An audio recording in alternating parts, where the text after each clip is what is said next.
Hey fellow gardeners, Dawn here from Seasonal Designs. Today we are going to talk about some of my favorite perennials and why I love them and how I use them here in my garden. Now, unless I mention otherwise, all of these plants are perennials, number one. Number two, they do well in full to part sun. And number three, they do well in just your average well-drained soil. So if you're ready, let's get started. Well, first on my list is Moonshine Yarrow or Echinacea. Now this plant really does prefer full sun. And I love this plant because it gets these almost canary yellowed colored flowers on top of these very narrow, stiff little stems. And I love the foliage of this plant. It's kind of this leafy, ferny looking gray-green foliage. And really, even without blooms, this foliage is just so pretty, and it's one of the reasons I really love it.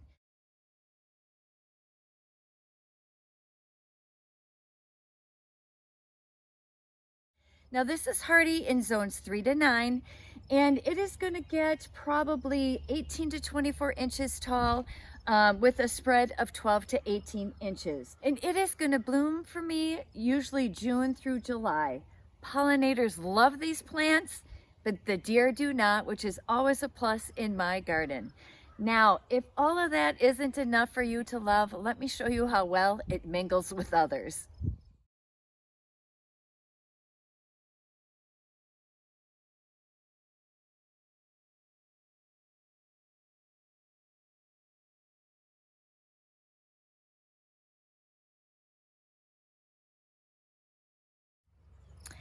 Next up is one of my favorites, and we haven't moved too far from, you can see the yarrow right behind this, but this is Stakeys Humalo, or also known as betony.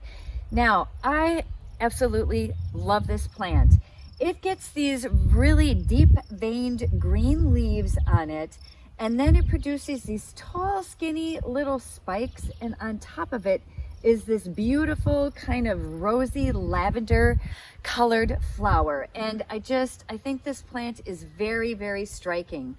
It is hardy in zones 4 to 9, and it gets about 24 inches tall with the blooms, with a spread of about 12 inches. So spread wise, it isn't going to get super big on you.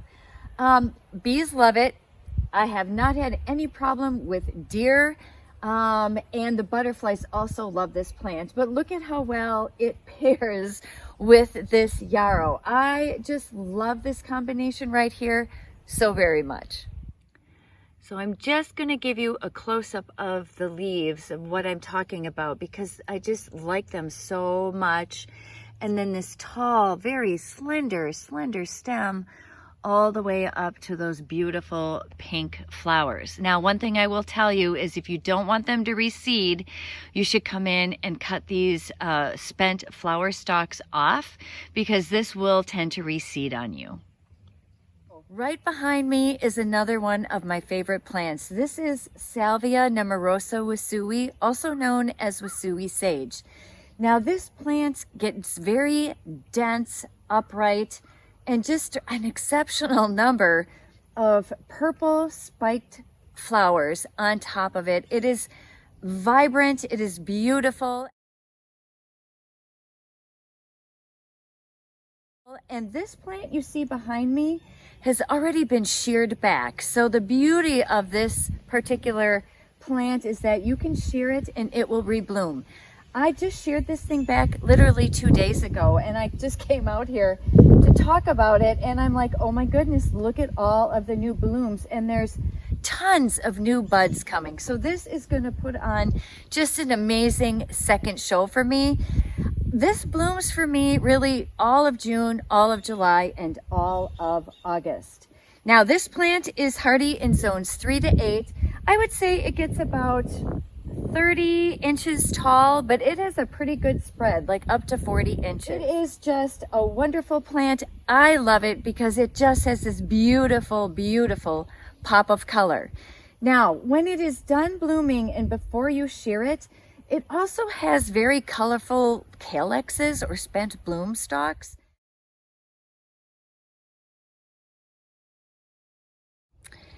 This plant here that you see behind me is called Amsonia Blue Ice. And this plant actually does well in average to well-drained soil, but it also can take a little bit more moisture.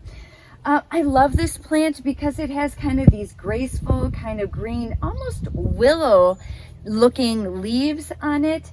And then in the months of May and June, it gets these beautiful, vivid kind of lavender blue flowers. It's done blooming. We're into July already, but this will maintain its beautiful green foliage throughout summer. And then in fall, this starts to turn a really pretty kind of golden, kind of a deep golden color. This is going to get about 15 inches tall with a spread up to 24 inches. And it is hardy in zones 4 to 9. And I just am super happy that I added this one to my garden. Next up is Allium, and today I'm talking about the plant Allium versus the bulb Allium, although I do grow both in my garden. This one you see behind me here in this patch is called Summer Beauty, and this baby loves full sun, hardy in zones 4 to 9, gonna get about 16 inches tall with blooms and about 12 inches wide. What I love about this plant, besides the fact that bees, pollinators love it, and the deer and rabbit won't touch it, is I love its foliage. It's this flat kind of glossy green leaf that is going to stay pretty all summer long.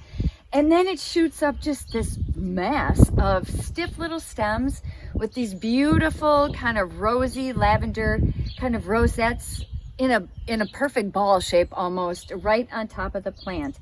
Now, these are just starting to come up. You can see there's a lot. They start kind of curled up and they unfurl and then they open up, and they are just beautiful when they bloom.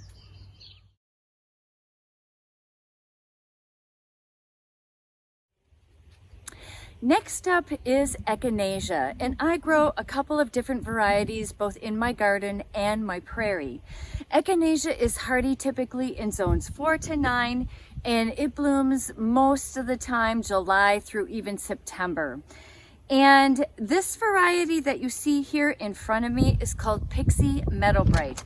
And I love this one because it almost gets like daisy-like flowers on it. Very pink, and it is just a profuse bloomer. Like, I'll give you a close-up, but there are just tons of buds coming on this plant. It stays a little bit smaller, growing up to about 20 inches tall with the blooms. Well, actually probably 24 inches tall with blooms, and a spread of about 20 inches. Pollinators love this, and deer really don't touch this in my garden. Let's take a look at a couple more varieties. So I also grow Echinacea palladia, which is not yet blooming in my prairie.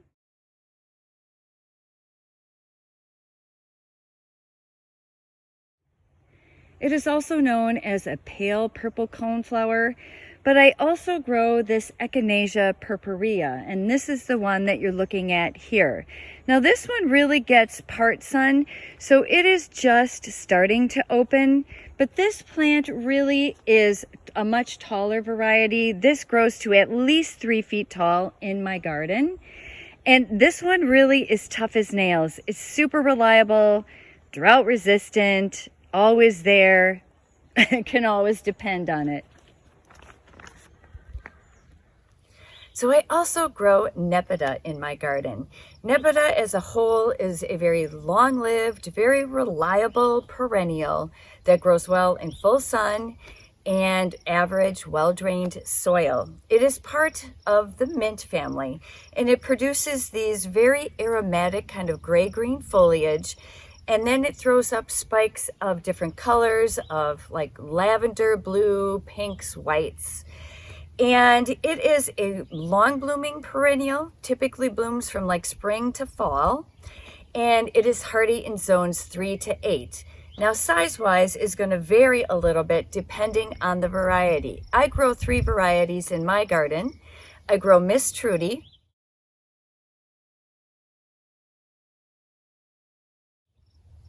I grow Early Bird,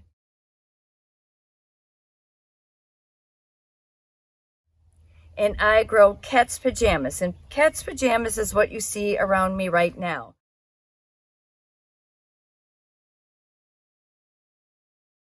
Now this is already done blooming, and I just shared this back maybe 2 or 3 days ago, and it is already starting to produce more growth, and it will produce more blooms, so it will have a second flush. Now, the beauty of a Nepeta, and I really consider this a workhorse in my garden, if it's reliable, long-lived, and just keeps like reblooming, anything that responds to a shearing and comes back and produces just another flush of flowers is literally a workhorse in my garden. The other thing I love about Nepeta is that it is a pollinator magnet. And I have never, ever had a problem with deer or rabbit with Nepeta. They will absolutely just leave it alone. Last but not least on my list is Coreopsis. And I grow a couple different varieties of this plant as well in my garden. I love it because it has this kind of lacy green foliage that's just covered with these beautiful bright yellow flowers. And I'm hoping you can see behind me, it is just covered with all the little fritillary butterflies.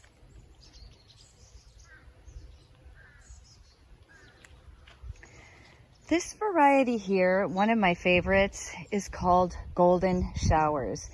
And it is going to get a little bit taller, up to 36 inches with its blooms, with a spread of 15 to 18 inches.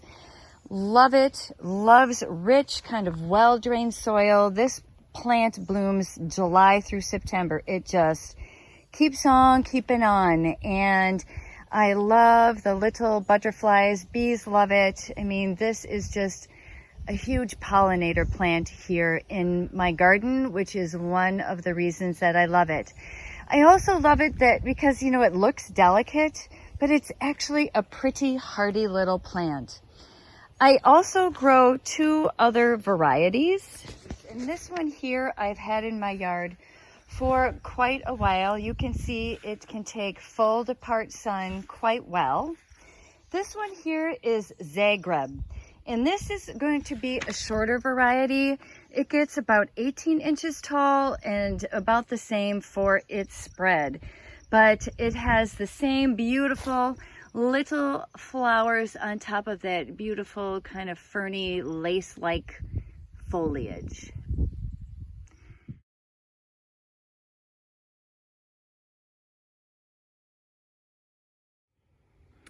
And I know a lot of people love the daisies, especially the Shasta daisies, as do I. And I don't always find them as reliable, but it definitely doesn't mean that I don't grow them. This is a patch that I've had in my garden for a couple of years now, and I think because of mild winters or we've had snow, these have come back really for the last couple of years, and I really love them. I love them mixed in. I have some back there with some yarrow, as well as mixed into my Echinacea. I do love their big white kind of color with those yellow super daisy-like centers.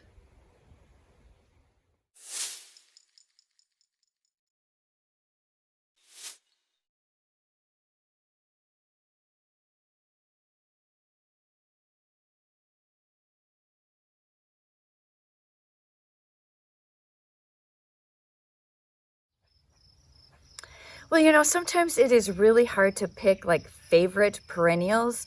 The plants that I chose this year have been, you know, reliable, and some of these are really only in their second year, but they have put on such an incredible show. I just find it amazing that in year 2, they look as wild and as full and as big and as hardy as they do.